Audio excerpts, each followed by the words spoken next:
Hello, in this problem we're going to make this shape using the given information here and then find the area. So first make sure that ortho is on, so it is on here. Let's go to the object snap area, click on that little down arrow and make sure that there's a check mark next to the midpoint option. So it's already checked here.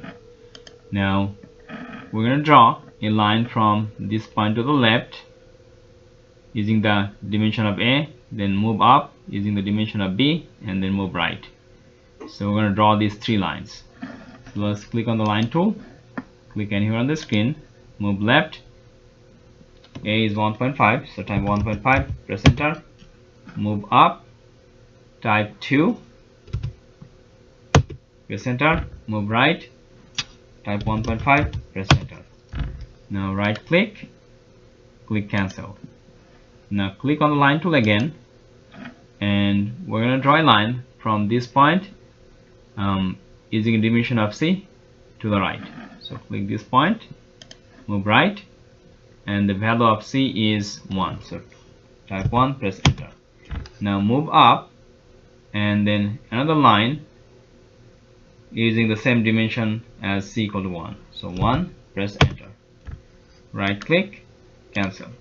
Now I'm going to select this line and press delete to erase. So delete from the keyboard and erase.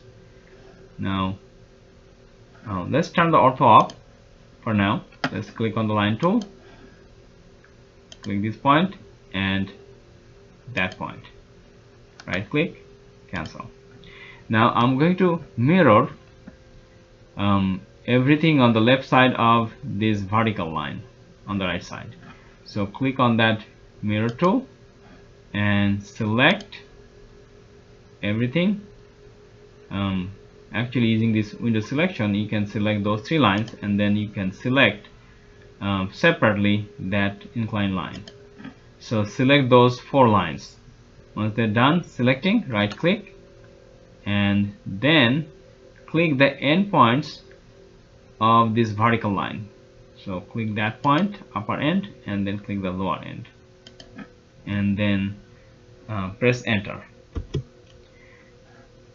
Now you can select this line and press delete to erase it from your drawing area. Now we're going to draw a temporary horizontal line connecting this point with that point. Right click, cancel. Now we're going to use the circle with center and radius option and click the midpoint of that line, and we're going to use the radius of C equal to 1. So type 1, press enter, and use the trim tool, trim here and here, and you can trim this one also. Right click, enter or cancel.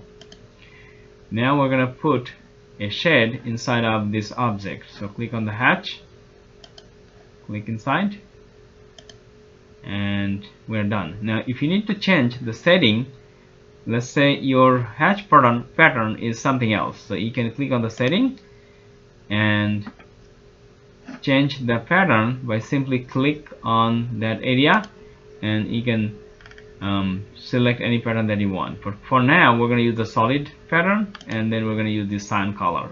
Here click OK, and let's accept it, press enter. Now click that shade again and right click, click on properties, and the area is going to be 10.5708.